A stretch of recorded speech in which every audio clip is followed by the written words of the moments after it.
resulta que mi máquina ya está como yo, ¿verdad? Da muchos problemas y no funcionan los cuerpos. Pero gracias a Dios que aquí tenemos otros aparatos. Bien, vamos a pedir la bendición de nuestro Dios antes de comenzar. Vamos a caer de rodillas.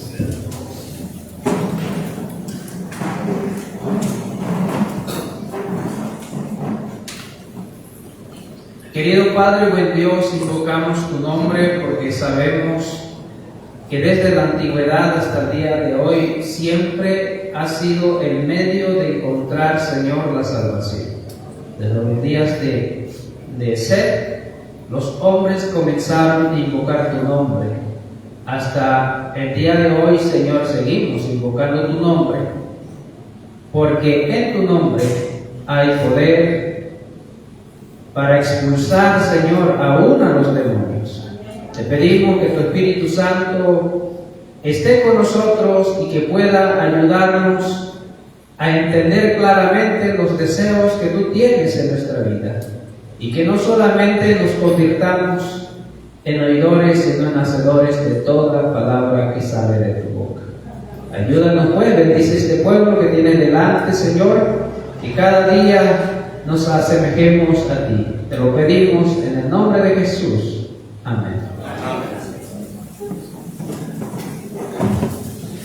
Muy bien, vamos a estudiar un tema relacionado con el campo, que esta es una de las necesidades que tenemos como pueblo creyente, y pues invito a todos a que podamos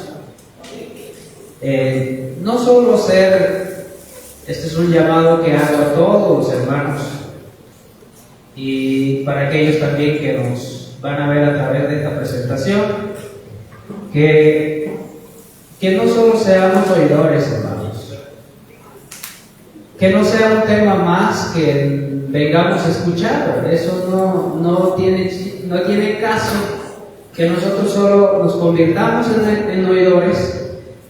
Muchos hermanos consideramos que están tratando ya de vivir de acuerdo a la luz que Dios nos está dando, y por eso es que nos vemos en la necesidad de presentar temas así, pero resulta que muchas veces se nos hace costumbre escuchar temas tras tema. Entonces, el consejo y el llamado que yo hago personalmente es que cada uno de nosotros podamos vivir de acuerdo a los consejos que Dios nos ha dado. ¿Sí? Entonces, más adelante, quizás no en esta presentación, daremos unos consejos acerca de la vida y qué hacer estando en el campo. Así que vamos entonces a comenzar con nuestra primera cita. Lo tenemos en el libro de Romanos 9:28. Dice la palabra del Señor: porque el Señor ejecutará su sentencia sobre la tierra en justicia y con prontitud. Es decir, que el Señor va a dar el pago a cada hombre en esta tierra, y va a ser pronto, es lo que dice el apóstol Pablo. Por eso es la necesidad de cada uno de nosotros como hijos de Dios, de que podamos nosotros hacer lo que Él nos tiene pedido, porque las cosas que Dios nos ha prometido pronto sucederán. Por eso cada uno de nosotros tenemos que tomar ya acción, tenemos que entrar en acción, tomar medidas en favor de nuestro Dios. ¿Sí? En el libro de Apocalipsis 14:6 encontramos la siguiente cita, que dice de esta manera. En la profecía, está en el libro de Maranatha también, y este es el comentario incluido en el texto bíblico. En la profecía referente a la destrucción de Jerusalén, Cristo dijo: y por haberse multiplicado la maldad del amor de muchos se enfriará, mas el que persevera hasta el fin, este será salvo. Y luego agrega, y será predicado este evangelio del reino en todo el mundo para testimonio de las naciones, entonces vendrá el fin. Encontramos aquí que tanto la profecía de Jerusalén como el deseo de Dios para nosotros tienen una similitud. En Jerusalén, entonces, antes de ser destruido, Cristo, ¿qué dijo? Estuvo dando las advertencias, las amonestaciones. Pero ahora ya no contamos con Cristo físicamente aquí en la tierra para que siga dando ese mensaje. Ahora nosotros, Cristo nos ha encomendado a nosotros esa importante tarea. ¿Sí? Esta profecía volverá a cumplirse. La abundante iniquidad de aquel día haya su contraparte en esta generación. Lo mismo ocurre con la predicción referente a la predicación del Evangelio. Antes de la caída de Jerusalén, Pablo, escribiendo bajo la inspiración del Espíritu Santo, declaró que el Evangelio había sido predicado a toda la creación que estaba debajo del cielo. Colosenses 1:23. Entonces, aquí encontramos algo interesante, que en los días de Pablo, en el tiempo cuando ellos vivían, toda la gente que vivía en esa época ya había sido predicado, de acuerdo a esta cita. Así también ahora, antes de la venida del Hijo del Hombre, el Evangelio eterno ha de ser predicado a toda nación, tribu, lengua y pueblo. Recordemos que el Evangelio que los discípulos predicaron no tenía las mismas características que el mensaje que hoy tenemos. Ellos no predicaron de la bestia, no predicaron del mensaje de los 3 ángeles, no predicaron, ¿qué más?, del mensaje que tanto nos ha costado, ¿verdad?, el mensaje de salud, la reforma por salud. Entonces, por eso vemos que este es un mensaje que nuevamente se tiene que dar a todo el mundo, aunque sabemos que el Evangelio que ellos predicaron es parte de lo que hoy nosotros tenemos, pero con más amplitud. Por lo tanto, en el tiempo que ellos predicaban, Cristo no estaba en el lugar santísimo, y dieron un mensaje referente a la época que Cristo, donde estaba Cristo. ¿Sí? Ahora entonces tenemos esta importante tarea de predicar este mensaje a toda nación, tribu y lengua, en cuanto al mensaje que prepara a la gente para la venida del Señor. Dios ha establecido un día en el cual buscará al mundo. Hechos 17:31. Cristo nos dice cuándo ha de iniciarse ese día. No afirma que todo el mundo se convertirá, sino que será predicado este Evangelio del reino en todo el mundo para testimonio a todas las naciones. Entonces vendrá el fin. Entonces aquí nos está diciendo que al predicar el Evangelio, el Señor no nos garantiza que todo el mundo se convertirá. Habemos mucho que hemos estado trabajando quizá en poblaciones donde ni un interés ha surgido. Entonces nos dice la palabra del Señor que ha de ser predicado este Evangelio, pero no nos garantiza que será el mundo convertido. Entonces, seguimos viendo, dice, mediante la proclamación del Evangelio está a nuestro alcance no solo apresurar la venida del Señor, está a nuestro alcance apresurar la venida de nuestro Señor. No solo hemos de esperar la venida del día de Dios, sino que apresurar. Y es ahí donde el pueblo de Dios, hermanos, ha fallado. Porque desde los tiempos de los pioneros, era el deseo de Dios que Cristo viniese pronto. Pero ¿qué sucedió, hermanos? Prácticamente los estragos que hoy estamos viviendo. En ese entonces despuntó el fanatismo, despuntó todo en las filas del Señor. Empezaron a venir los movimientos dentro del pueblo adventista, los movimientos falsos, los ministerios falsos, que hasta el día de hoy siguen haciendo sus estragos. Sí, cuando leemos la historia, resulta muy parecido a lo que hoy estamos viviendo. Por ejemplo, el movimiento de la carne santificada, que los que entraban en ese trance ya eran santos y ya no podían cometer ningún pecado, y prácticamente son los similares que hoy están sucediendo, ¿sí? Y empezaron a atacar el mensaje verdadero que Dios le había dado al pueblo, acusándolo de que no era cierto, y en lugar de unirse como un solo pueblo para dar el mensaje del tercer ángel, como habían dado el primero y el segundo, empezó entre ellos a haber división. Entonces, de esa manera, los que andaban proclamando el mensaje fuera, avanzando más ya hacia adelante, para poder defender la clara verdad que ellos enseñaban, tuvieron que dejar de enseñar, de avanzar, para venir a defender el mensaje que ellos enseñaban, así como hoy día se está haciendo. ¿Sí? ¿Por qué se han presentado temas, por ejemplo, de los temas que se han estado presentando, por ejemplo, que presentó el hermano Juan Pablo, por los vientos de doctrina que han estado entrando y ha habido confusión? Entonces, en lugar de avanzar juntos, se está tratando de resolver el problema y mientras tanto nosotros estamos frenados. Así pasó, y entonces Cristo no pudo venir, pero el deseo de Dios es venir pronto, y está a nuestro alcance la venida del Señor, esperando, no solo esperar, sino también apresurar. ¿Sí? Eso lo dice la Biblia en 2 de Pedro 3:12.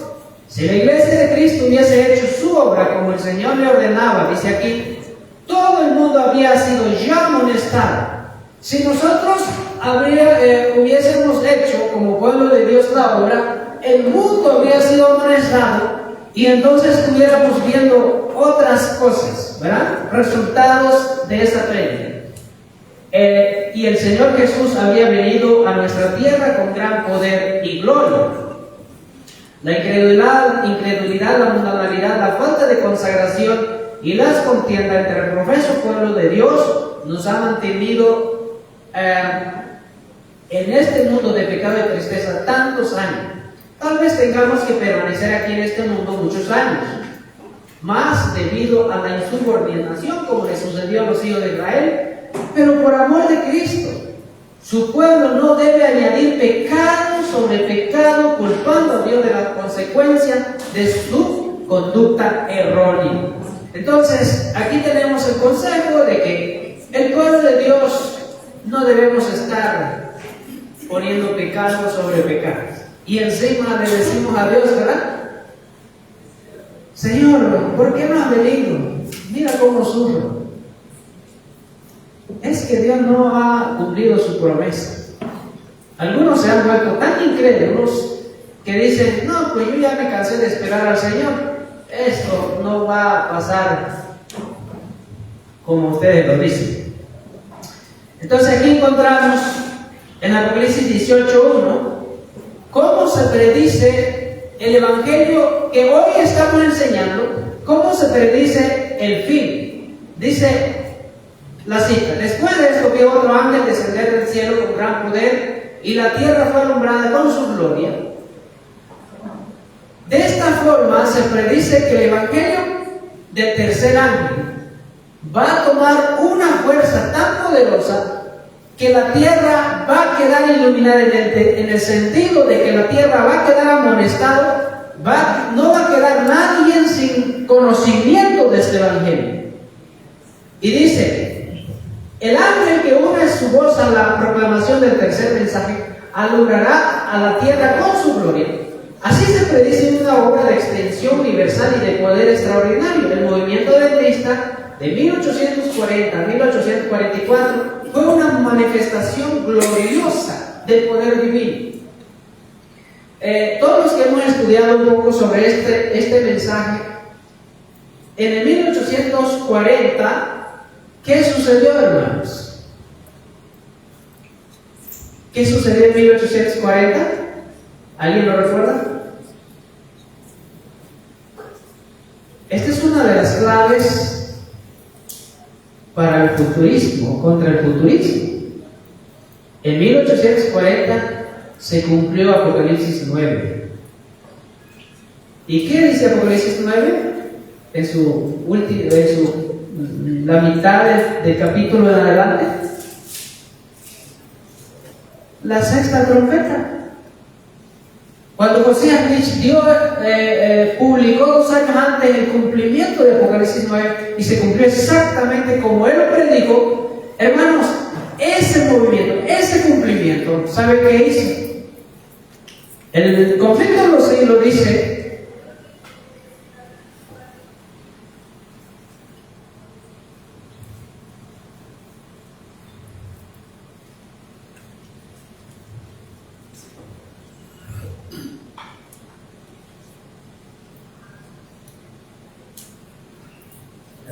el conflicto de los siglos dice que ese cumplimiento dio impulso al movimiento adventista. Ese movimiento fue un poder divino, dice aquí, una manifestación del poder divino de 1840 a 1844, dice, la obra se extendió rápidamente.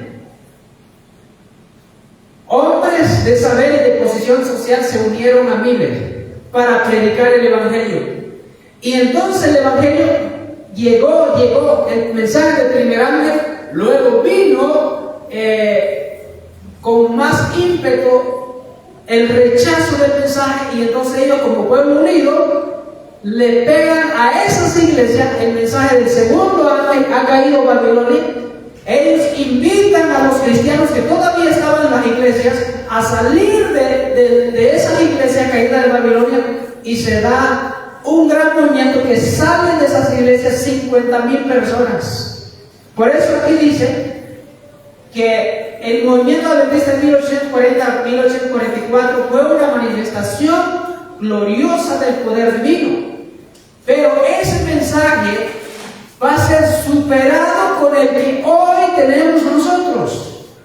¿Sí? Entonces, dice, el mensaje del primer ángel fue llevado a todas las estaciones misioneras de la tierra, y en algunos países se distinguió por el mayor interés religioso que se haya visto en país cualquiera del tiempo de la reforma del siglo XVI.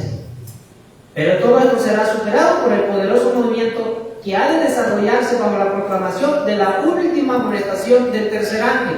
O sea, quiere decir, hermanos, que Dios nos mira como aquellos que van a trabajar de esa forma y que va a hacer una obra maravillosa con ellos. Amén. Dios no nos mira como simples grupos de sostén propio ahí, todos escondidos, ¿verdad?, que no quieren salir a dar la cara. Dios nos mira como un buen concepto. Dios está mirando a hijos e hijas de Dios que van a salir a dar este mensaje. Ahora, ya que tenemos entonces el concepto de que Dios nos quiere usar para esta evangelización, aquí tenemos una promesa más. Dice: la gran obra de evangelización no terminará con menor manifestación del poder divino, que señaló el principio de ella. O sea, cuando comenzó el evangelio, no va a terminar con menos manifestación. Es decir, los apóstoles trabajaron duramente, entregaron su vida, el evangelio fue coronado de éxito. Este mensaje final no va a ser menos que eso. Dice aquí: las profecías que se cumplieron en tiempo de la efusión de la Biblia temprana al principio del ministerio evangélico debe volverse a cumplir en tiempo de la lluvia tardía al fin de dicho ministerio. Así se predice, hermanos, de que Dios tiene buenos deseos para con nosotros. Dios quiere trabajar con nosotros, pero nosotros tenemos que hacer nuestra tarea. Nosotros tenemos que entregarnos cada día sin reservas al Señor, porque los discípulos, para poder ser usados, tuvieron que dejar todo. tuvieron que dejar de andar buscando aquel primado, de ser los únicos, los mejores, de buscar el puesto más elevado. Tuvieron que dejarlo, tuvieron que humillarse.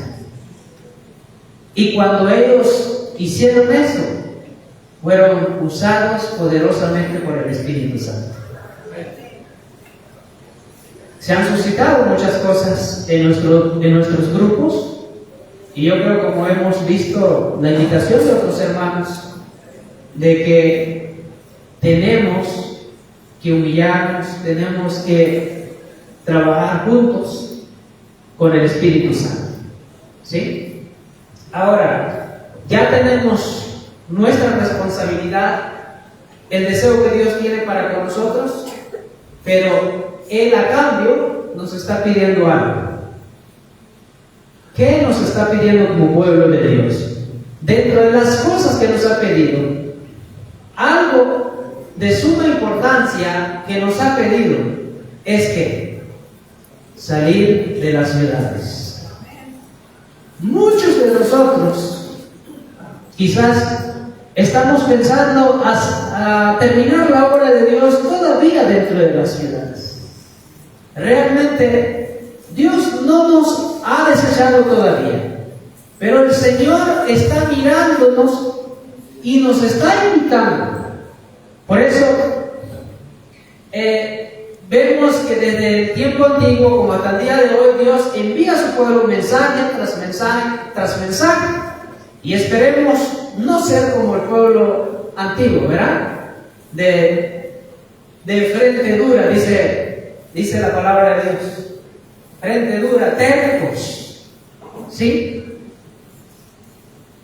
Dice en este libro: salid de las ciudades, salid de las ciudades, salid de las ciudades. Este es el mensaje que el Señor me ha dado. Se producirán terremotos e inundaciones, y no debemos establecernos en las ciudades impías.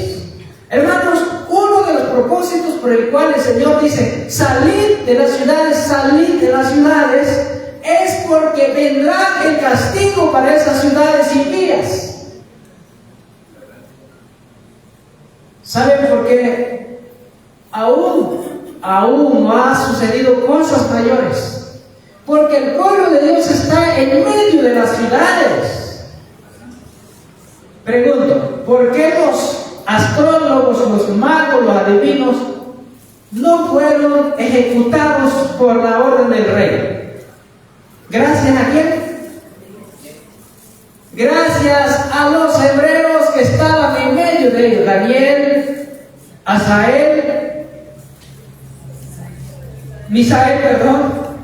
Azarías, ¿y quién era el otro? ¿Cómo? Ananías. Gracias a ellos no fueron ejecutados. Hermano, gracias las impías ciudades, gracias al pueblo de Dios que vive en medio, que no están siendo visitados con mayor castigo. Pero Dios está llamando a su pueblo a que salga de la ciudad. Hermanos, ¿saben que también la desobediencia a la orden, al deseo de Dios, atraerá consecuencias para el pueblo? No podemos seguir en medio de las ciudades, porque este mensaje no es de ahorita. Este mensaje es de hace años.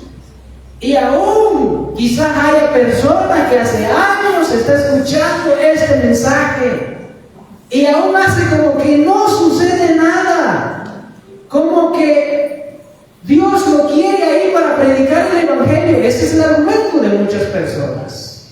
Entonces, sigamos viendo qué es lo que Dios dice.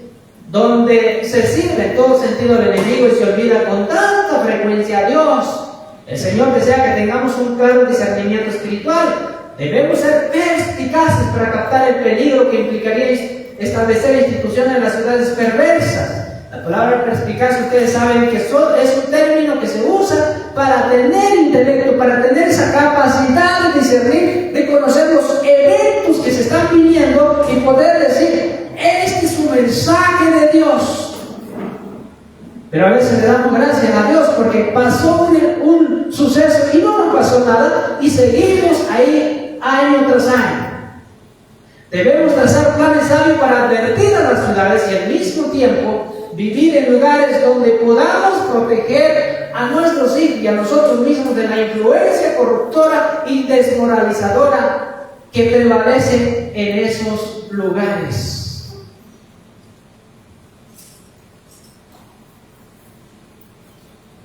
Hermanos, Noé también en su época tuvo este mismo problema.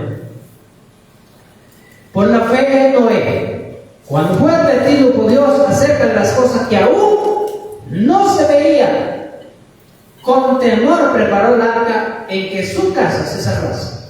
Y por esa fe condenó al mundo y fue hecho heredero de justicia que viene por la fe. Hermanos, ese mismo mensaje que Dios le da a Noé, prepárate un arca. ¿Noé creyó? ¿Qué hubiera pasado si Noé, Dios le da el mensaje y él hace como que no oye? ¿Hubiera sido heredero de la justicia? ¿Qué estamos haciendo nosotros? Hermano, esto es serio, es más serio de lo que nosotros pensamos. Tiene que ver con nuestra salvación y con la salvación de otras personas también. Entonces dice que Noé dio el mensaje, cumplió. Solamente 8 almas de la enorme población antediluviana creyeron y obedecieron la palabra que Dios les había hablado por labios de Noé. Durante 120 años el predicador de la justicia amonestó al mundo acerca de la destrucción que se aproximaba. 8 personas. Noé no ganó a nadie más fuera de su familia, pero él cumplió con el cometido. Por eso la cita anterior que leímos, que Dios desea que el evangelio se predique, ya sea que lo oigan, lo escuchen y lo acepten o lo rechacen, porque Dios no va a venir a castigar a hombres sin advertencia. Pero su mensaje puede ser desechado y despreciado. Lo mismo sucederá ahora. Antes de que el legislador venga a castigar a los desobedientes, exhorta a los transgresores a que se arrepienten y vuelvan a su lealtad. Pero para la mayoría estas advertencias son vanas. Esta es una realidad. Por eso solo somos este pequeño grupo. Pero gracias a Dios que con esto quiere terminar la obra. Tenemos una responsabilidad como Noé, muy parecida. Pero ahora la pregunta, ¿seremos como Noé? ¿Vamos a obedecer como Dios nos ha pedido o vamos a hacer como que no estamos oyendo? No voy a leer esta cita por el tiempo, pero aquí está la encomienda. El mensaje de los 3 ángeles no debe ser cambiado por nada y nada debe cambiar nuestra atención de ella. Lo sabemos todo hasta de memoria quizás. Ahora, lo mismo entonces Dios tiene un mensaje para amonestar al mundo y el pueblo de Dios tiene que ser fiel a su cometido. Por la fe Noé, cuando fue advertido por Dios acerca de las cosas que aún no se veían, con temor preparó el arca en que su casa se salvaría. Y por esa fe condenó el mundo y fue hecho heredero de la justicia que viene por la fe. Mientras Noé daba al mundo su mensaje de amonestación, sus obras demostraban su sinceridad. Hermanos, esta cita es una cita muy poderosa y contundente para todos los que quieren ser llamados hijos de Dios. Hoy día estamos predicando el mensaje del tercer ángel, estamos dando ese mensaje al mundo. Pero ahora nuestra obra, nuestras acciones coinciden con nuestra fe. Estamos siendo como Noé. Noé dice que mientras predicaba el evangelio, ¿qué cosa hacía Noé? Dice que sus obras demostraban su sinceridad. Hermano, usted que predica el mensaje a los 3 ángeles, ¿sus obras demuestran su sinceridad? Aquí viene el punto principal que quisiéramos que todos entendiésemos. Si usted predica el mensaje de los 3 ángeles y sigue en las ciudades desde hace años predicando el mensaje y sigue en las ciudades, ahora, su obra coincide con lo que usted está enseñando, se dan cuenta que estamos en un terrible problema. Estamos haciendo todo lo contrario que hizo Noé. ¿Sí? Así se perfeccionó y manifestó su fe. Se está perfeccionando mi fe al vivir yo en la ciudad y predicando el Evangelio, el mensaje de los 3 ángeles. De ninguna manera. Es todo lo contrario. ¿Sí? Dice entonces, dio al mundo el ejemplo de creer exactamente lo que Dios dice. Noé, hermanos, es quien nos condenaría como mensajero, porque cuando Dios le dijo, le habló a él creyó y obró, y esa fe, ¿qué cosa dice? Le dejó al mundo, nos dejó a nosotros un ejemplo exacto, lo que Dios dice que debemos hacer. Pero si no lo estamos haciendo, hermanos, entonces estamos en contra de lo que Dios mismo dice. Nuestra fe no se está perfeccionando y nosotros no estamos condenando al mundo por nuestra fe. Noé, por su fe, condenó al mundo. Dice, todo lo que poseía, ¿qué hizo? ¿Estamos haciendo eso? Miren, hermanos, aquí tenemos un tremendo problema. Nosotros no estamos pensando en darle todo lo que poseemos al Señor. ¿No es cierto? Aquí es donde usted y yo tenemos que hacer cuenta con Dios. Cuando empezó a construir aquel inmenso barco en tierra seca, multitudes vinieron de todos los rumbos a ver aquella extraña escena y al oír la palabra seria, ferviente de aquel singular predicador. Cada martillazo dado en la construcción del arca era un testimonio para la gente. Miren, cuando una familia de la ciudad se traslada al campo,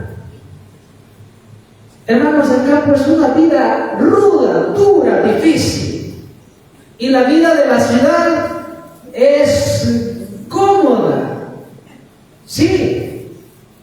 Y se puede ver rápidamente una familia de la ciudad que va al campo. La piel es muy delicada, las personas también. Y entonces la gente dice, ¿y por qué esas familias se vienen a la ciudad? Y ellos, la gente de los campos quisiera estar en la ciudad. Entonces ellos se sorprenden y es un testimonio porque dicen, es que ellos tienen un mensaje. Y si usted comienza a predicar ese mensaje, entonces ven que todo es todo lo contrario, que ellos están pensando tener vida en la ciudad y los de la ciudad, los cristianos, están queriendo tener vida en el campo. Es un mensaje transmitido. El simple hecho de cambiarse de la ciudad al campo ya tiene su efecto. Hermanos, Noé, su acción, su forma de vida, todo como vivía, todo lo que hacía, testificaba que lo que él decía lo creía. Pero si nosotros vivimos en la ciudad predicando el mensaje de los 3 ángeles, nuestra obra está diciendo que no creemos ni nosotros mismos lo que predicamos. ¿Cierto o falso? Así es. Entonces, cada martillazo que daba Noé, era dado en el arca, era un testimonio para la gente. Así que usted, hermano, si usted se va en el campo, cada cosa que haga en el campo, usted está dando un testimonio de lo que usted cree y que cree realmente para Dios. Entonces, En los tiempos de Noé no era fácil. Y en nuestro tiempo es lo mismo. Y seguirá siendo. Ahora, yo me he encontrado con personas que me han dicho, es que si salimos de la ciudad, ¿quién amonestaría a las ciudades? Ese es rápidamente el concepto humano que dice, porque si nos vamos de la ciudad, ¿quién va a amonestar a las ciudades? ¿Esto es así? Miren qué dice el mensaje de Dios. Las ciudades deben ser trabajadas desde puntos ubicados fuera de ellas. Digo un mensajero de Dios. ¿No hay que amonestar a las ciudades? Sí, pero no como el pueblo de Dios viviendo en ellas, sino por medio de sus visitas. Hermanos, las ciudades tienen que ser amonestadas, pero no con el pueblo de Dios estando en medio de las ciudades. Porque como acabamos de leer, las ciudades van a ser visitadas con terremotos, con huracanes, con diferentes tipos de destrucción. Y si seguimos ahí, haciendo caso omiso de las recomendaciones de Dios, tengamos la seguridad de que un día Dios no nos podrá seguir protegiendo en nuestra incredulidad, en nuestra terquedad. El pueblo de Dios tiene que predicar a las ciudades, sí, pero estando fuera de ellas, dice aquí, para advertir a sus habitantes de lo que está por venir. Cuando la iniquidad abunda en una nación, siempre se ha de escuchar una voz de amonestación de instrucción, tal como la de Lot, que fue oída en Sodoma. Pero Lot podría haber evitado muchos males a su familia si no hubiera instalado su hogar en esa malvada y corrompida ciudad. Hermanos, aquí empieza a entrar otro punto importante. Dice aquí que así como en Sodoma se le dio a Lot la advertencia de que una ciudad la ciudad iba a ser destruida, así pronto las ciudades van a ser amonestadas. Pero dice que Lot podría haber evitado muchos males. Así nosotros podemos evitar muchos males para nuestra familia. ¿Sí? Entonces dice, todo lo que Lot y su familia hicieron en Sodoma podría haber sido hecho aún cuando hubieran vivido a cierta distancia de la ciudad. Enoc caminó con Dios, sin embargo, no vivió en medio de una ciudad contaminada con toda clase de violencia y maldad como Lot en Sodoma. O sea, aquí tenemos dos personajes bíblicos, Lot y Enoc. Y Enoc, ahí está la cita. Lot y Enoc. ¿Vivió Enoc en medio de la ciudad? ¿Sí? ¿Cierto? Ahorita lo vamos a ver. Lot sí vivió en medio de la ciudad. Enoc no vivió en medio de ninguna ciudad. ¿Sí? Y aquí dice, no vivió en medio de una ciudad contaminada. Por la fe, Enoc fue traspuesto para no haber muerto. Ahora, ¿por qué pongo esta cita? Porque dice que Enoc no vivió en medio de la ciudad contaminada y fue llevado al cielo, vivo sin ver la muerte. El piadoso carácter de este profeta representa el estado de santidad que deben alcanzar los que serán redimidos de entre la tierra. Es decir, nosotros debemos de alcanzar el carácter que santificado como lo alcanzó Enoc. Y él no vivió en medio de la ciudad contaminada. Enoc, un ejemplo para hoy. Dice, Enoc no moraba con los impíos. Voy a leer la siguiente cita, está más completa. Enoc no puso su morada entre los impíos. No se estableció en alguna, o sea, entre paréntesis, Sodoma, pensando salvarla. O sea, no dijo, me voy a poner en esta ciudad impía porque con mi influencia esta ciudad se va a salvar. ¿Pensó eso Enoc? No.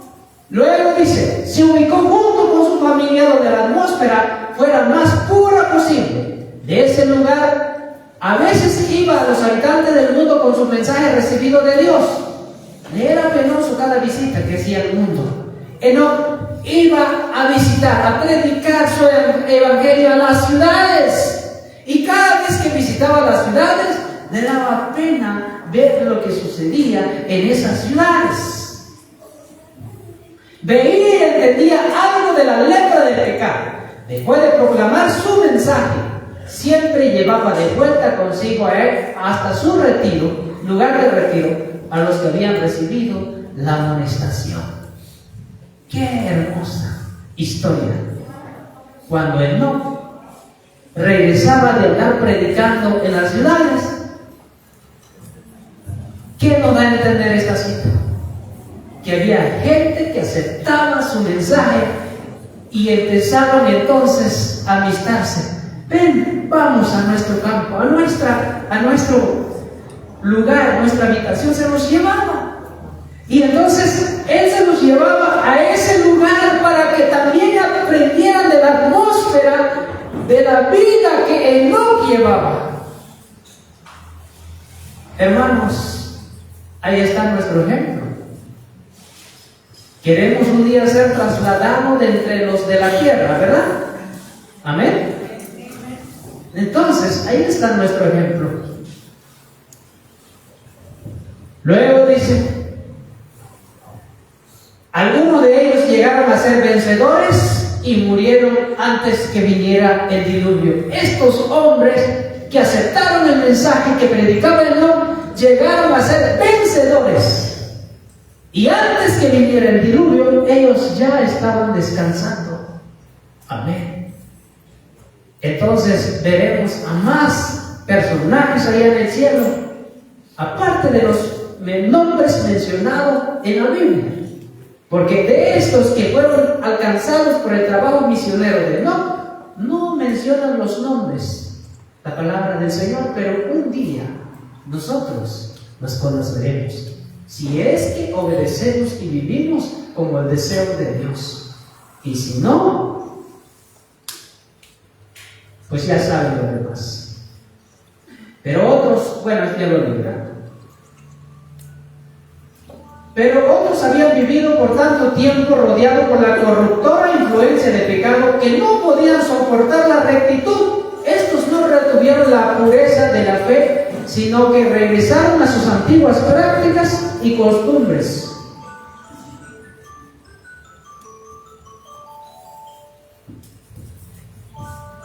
Miren, hermanos, lo mismo sucede hoy día. Muchos que abrazan el mensaje de los tres ángeles, tristemente nos duele mirar que nuevamente ellos se regresan a su antigua vida, porque no quieren dejar la carne, no quieren dejar todas esas bebidas que van minando, socavando nuestro sistema inmunológico. Y dicen, estos son extremistas, están locos. Lo mismo sucedió en los tiempos de Enoc. Algunos aceptaron el mensaje de Enoc, pero no aguantaron vivir en esa atmósfera de santidad. Estaban tan minados de la contaminación que para ellos no era soportable vivir como Enoc. ¿Cómo vivir en esa vida separado de los demás, separado de la civilización de aquella época? Y ellos dijeron, esto para mí no es vida, este no es mi ambiente. Y entonces se regresaron a esa vida corrompida que antes tenían.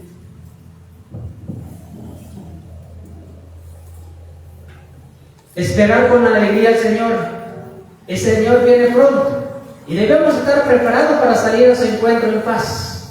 Resolvamos hacer todo lo que podamos para impartir la luz, impartir luz a los que nos rodean. Vamos más adelante. Bueno, la realidad es esta, hermanos, que el pueblo de Dios está, como dice aquí, ¿cómo está? Desfallecidos y moribundos. Estamos en ese potente zarandeo y el pueblo de Dios, en lugar de tomar acción, estamos moribundos. desfallecidos. Quizás usted dice, no es cierto, pero Dios no mira como nosotros miramos. ¿Sí? Y entonces, dice aquí,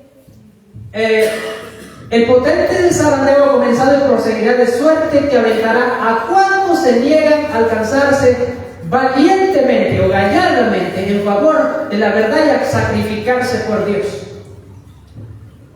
El ángel dijo, ¿acaso figuráis que alguien será obligado al sacrificio? No. Hermanos, aquí viene un punto importante. Cuando usted decide ir a echar su suerte con Dios en el campo, donde usted nunca ha estado, ¿es o no es un sacrificio? Es un sacrificio. Y un sacrificio muy grande. Tiene que dejar su casita con micropiso, ¿verdad? Con su clima, con todas esas comodidades donde no conoce ni el mosquito. Y cuando se va al campo, ¿qué es lo primero que se encuentra en el campo? Los mosquitos, el calor, ese bochorno. Y ventilador, no hay ni corriente. ¿Cuándo va a haber un clima?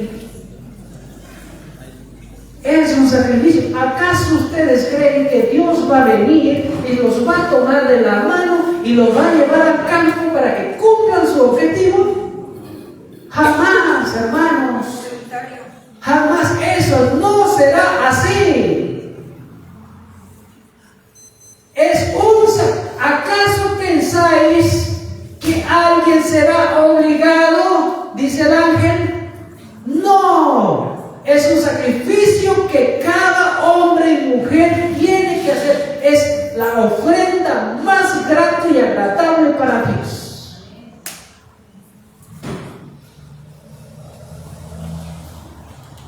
Sí, debe ser una ofrenda voluntaria.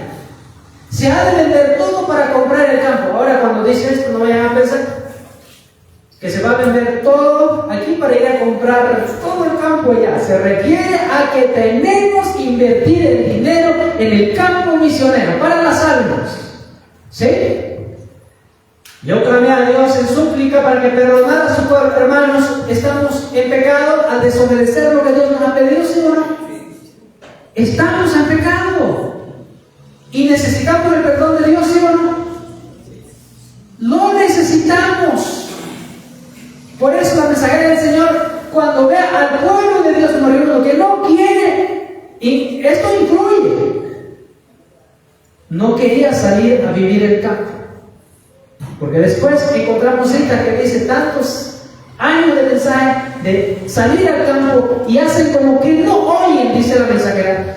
Es parte de eso. No querían tampoco predicar, entregar lo que Dios les había dado para la predicación del Evangelio. Dice, y yo clamé a Dios en súplica, perdona a su pueblo, entre el cual había uno desfallecido y moribundo, pues vi que rápidamente los juicios de Todopoderoso, llegaban rápidamente los juicios de Todopoderoso. Hermanos, este es el punto principal. Están por caer los juicios de Dios y nosotros en rebeldía estamos en peligro de que seamos involucrados en ese castigo junto con las ciudades impías. El deseo de Dios no es castigar a su pueblo, es perdonarlo, pero Dios tiene un límite y no tentemos a Dios en su tolerancia y en su paciencia. Es el mensaje. ¿Sí?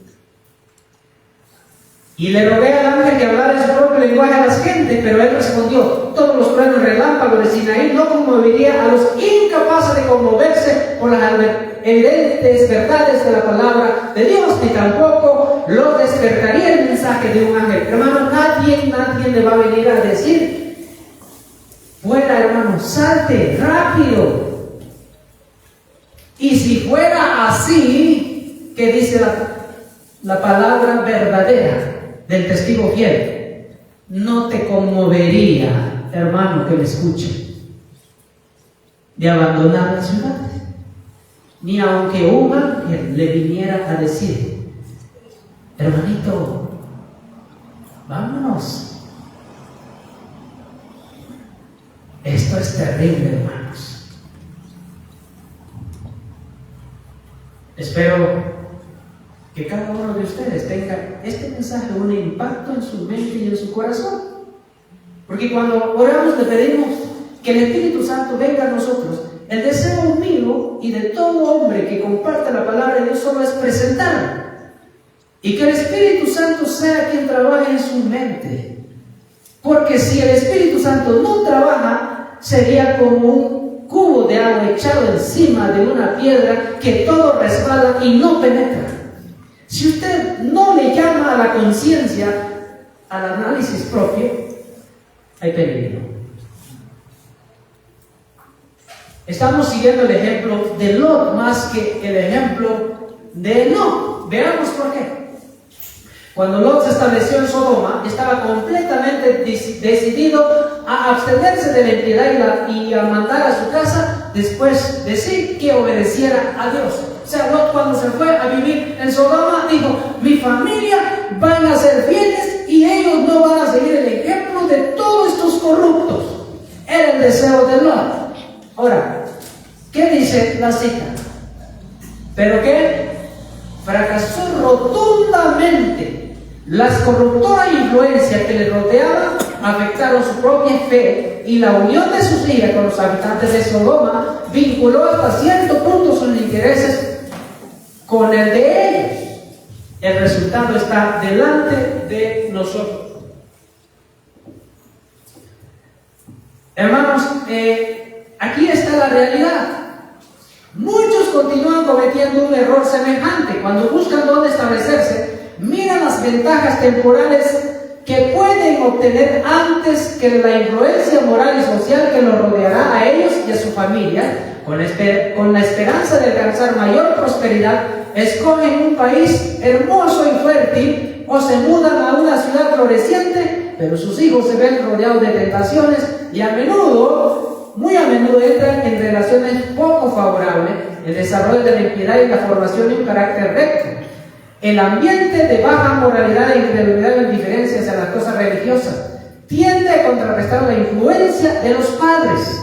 La juventud ve por toda parte ejemplo de rebelión contra la autoridad de los padres y la de Dios. Muchos se unen a los infieles incrédulos y echan su suerte con los enemigos de Dios. Muchos cristianos dicen: yo me voy a vivir en tal ciudad, me voy a vivir en Cancún porque ahí voy a tener buen trabajo, mis hijos van a tener muy buen trabajo, muy buenas ganancias, porque ahí hay influencia económica, así que vámonos a Cancún. Y ahí se va el misionero de sostén propio a vivir a Cancún, sin medir los resultados que ésta traerá, cometiendo el mismo caso, dice, de Lot. Las hijas, ¿qué hicieron los hijos de Lot? Dice que, creo que está en la otra cita, que las hijas, la relación que tuvieron con los habitantes de Sodoma, vincularon lo que hacían con todo, lo que hacían en la vida. ¿Sí? Voy a ir un poquito más rápido.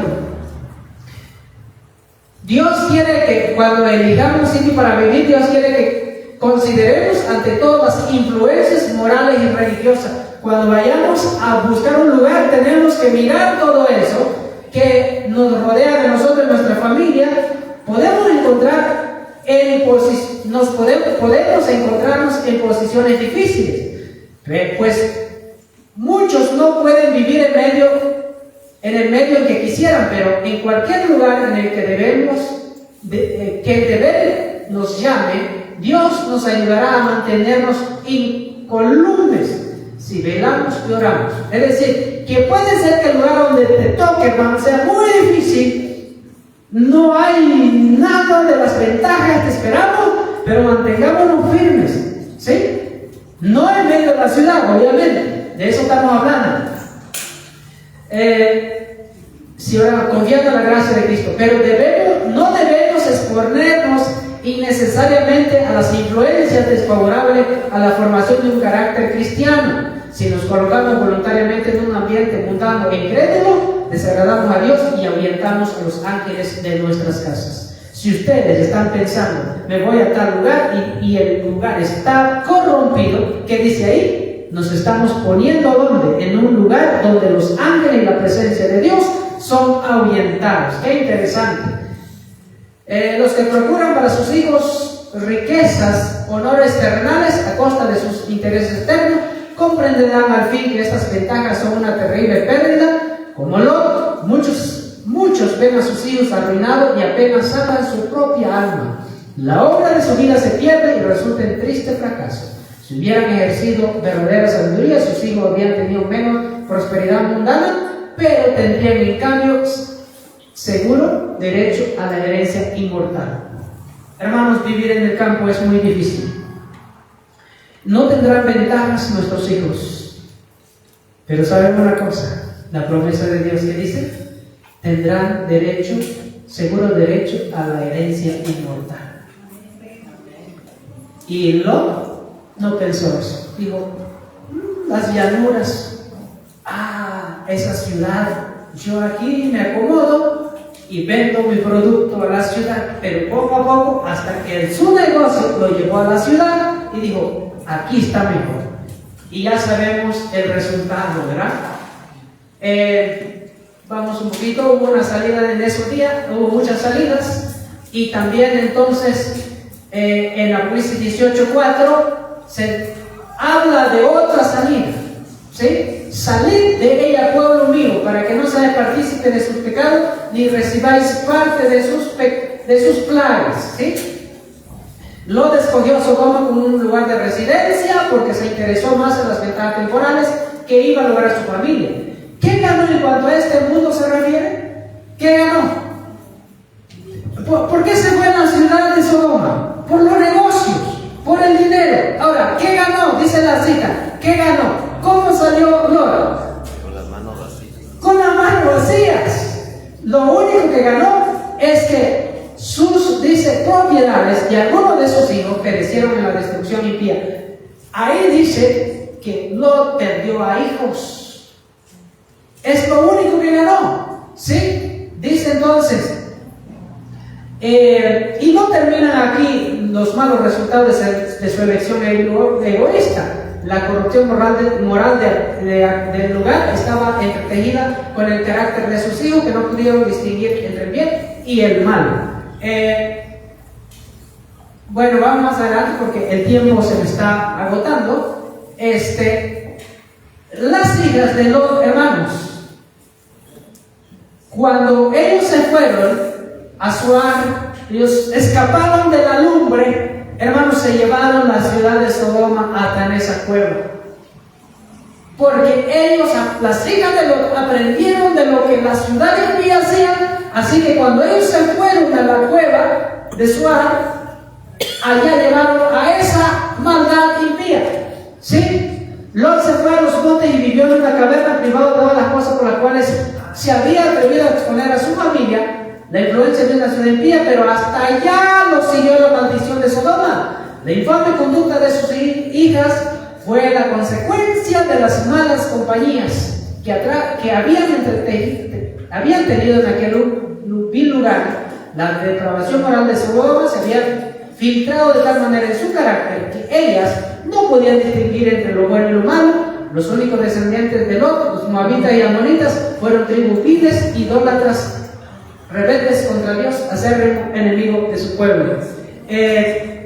Hermanos, ¿qué hicieron las hijas de Lot?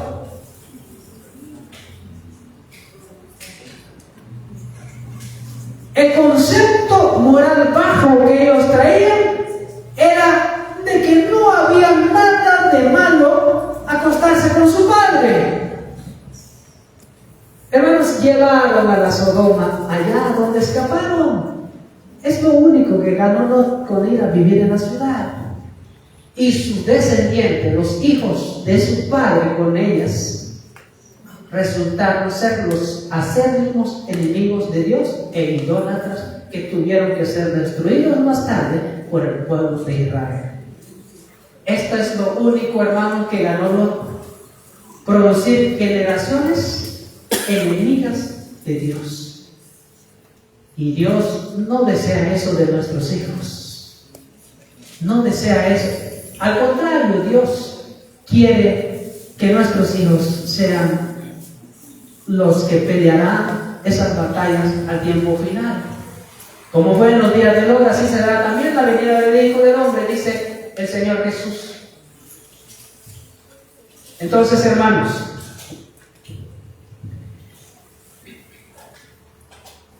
y vamos a terminar, me queda, pero vamos a terminar. Vamos a hacer un resumen. Tenemos un mensaje muy similar al de Noé: amonestar al mundo. Noé, ese mensaje lo creyó y vivió de acuerdo a los deseos de Dios. A Noé se le pidió que construyera un arca. ¿Ustedes creen que Dios le amontonó madera? No. Noé tuvo que ir vendiendo lo que poseía para ir construyendo, para ir pagando a mano de obra. Muchos vinieron a ayudarlo, pero no lo construyó todo con la ayuda de esos muchos. Ya vimos la cita y está delante de nosotros. Entonces Noé comienza a construir el arca. Comienza a construir el arca. Y todo lo que poseía lo empieza a invertir en la causa. Esta es la obra de Noé. O sea, la fe es lo que creemos. Pero las obras es lo que hacemos. Va en base a la fe que creemos. Y entonces Noé cree que viene el diluvio. Dios le dice: construye el arca, y comienza a construir el arca. Todo lo que poseía va ¿a dónde? A la construcción del arca. Hermanos, nosotros creemos que Dios va a castigar, a destruir a este mundo. Entonces, esa es nuestra fe. ¿Y cuál debería ser nuestra obra? Hacer todo para aquello que Dios nos ha pedido. Empezar a invertir, pedirle al Señor. En primeros escritos dice que nosotros como pueblo de Dios le debemos decir al Señor: Señor, yo tengo estas cosas, mis propiedades, mis bienes, ¿qué quieres que yo haga con ellos? El Señor, ¿qué dice? Nos va a decir cuándo vender y cuánto vender. Él nos lo va a decir. No todos vamos a vender a la vez. Él va a ver la necesidad y va a ir dándole salida.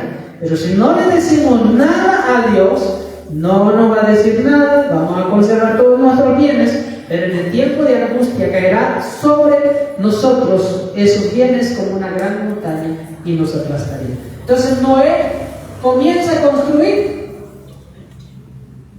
Y bueno, sería esto una hermosa similitud: salir de las ciudades. Y entonces debemos empezar a obedecer, hermanitos.